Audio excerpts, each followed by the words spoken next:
जैसे कि नई डिपार्टमेंट की ओपनिंग हुई है न्यूमेंस, तो आप इसके बारे में कुछ बता सकते हैं कि आपने न्यूमेंस क्या सोच के नाम रखा और एक्चुअली में इसमें है क्या? It's neuro, mind and science. Basically, it comes from neuro, mind and science. Okay, तो सर आप मेरे को कुछ डिटेल में बता सकते हैं कि एक्चुअल में इसमें किस चीज़ का ट्रीटमेंट होता है? इसमें हम न्यूरो रिहैब में ट्रीटमेंट करते हैं, न्यूरो साइकेट्री में ट्रीटमेंट करते हैं। न्यूरो रिहैब में जो है वो हमारा आ जाएगा paralysis, spinal cord injuries, brain stroke आ गया, हेड इंजरी आ गया, इन सब में होगा। पार्किंसंस हो गया, अल्जाइमर्स हो गया। फिर उसके बाद जो न्यूरो साइकेट्रिक है, न्यूरो साइकेट्री में डिफरेंट डिसऑर्डर्स होते हैं, जैसे कि बाइपोलर डिसऑर्डर हो गया, ऑटिज़म हो गया।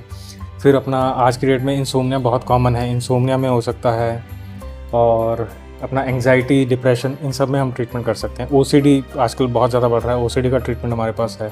जी, तो सर जैसे कि इसमें जैसे अलग अलग मशीन्स हैं, तो आप मेरे को कुछ बता सकते हैं कि किस किस टाइप की मशीन्स लॉन्च हुई हैं?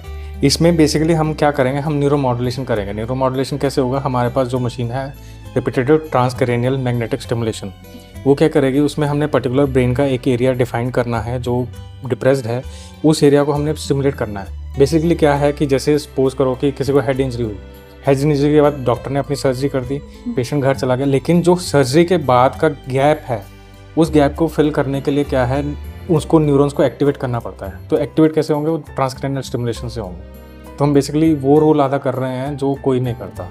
तो हमने बेसिकली न्यूरॉन्स को एक्टिवेट करना है और न्यूरो रिहैब में। सर इसके अलावा और क्या क्या टेक्नोलॉजी है? इसके अलावा हमारे पास क्लास 4 लेजर्स हैं।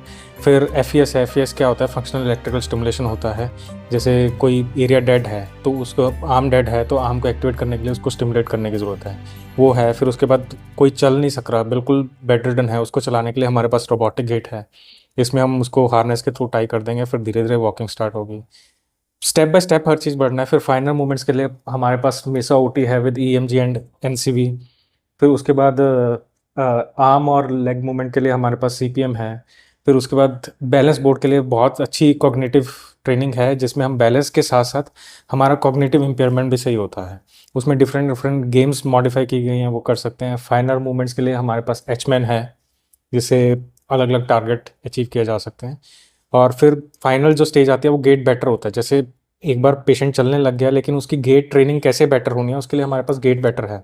उसमें हम डिफरेंट टास्क देंगे, उसमें एनिमल्स भी आएंगे, पेशेंट को उस तरह से अपना टास्क पूरा करना है, ऐसे है। तो सर जैसे कि कुमाऊं के लोगों के लिए और हल्द्वानी के लोगों के लिए बहुत नई चीज़ है, क्योंकि ऐसी टेक्नोलॉजी अभी तक कुमाऊं में नहीं आई है, ना ही मैंने कुछ सुना है इस बारे में। तो आप हमारी ऑडियंस जो देखती हैं या जो हमारे जुड़े हुए लोग हैं, उनको क्या बोलना चाहेंगे इस बारे में? मैं यही बोलना चाहूँगा कि जैसे पहाड़ में हेड इंजरीज बहुत ज़्यादा होती हैं, तो वो आते हैं, अपनी सर्जरी कराते हैं, लेकिन सर्जरी के बाद जो वो रीहैब पार्ट है वो मिस कर देते हैं। रीहैब पार्ट ज़रूर अटेंड करना चाहिए। उसमें मेन ये है कि न्यूरो मॉड्यूलेशन ज़रूर करवानी चाहिए। न्यूरो मॉड्यूलेशन से क्या होगा कि आपकी रिकवरी फास्ट हो जाएगी।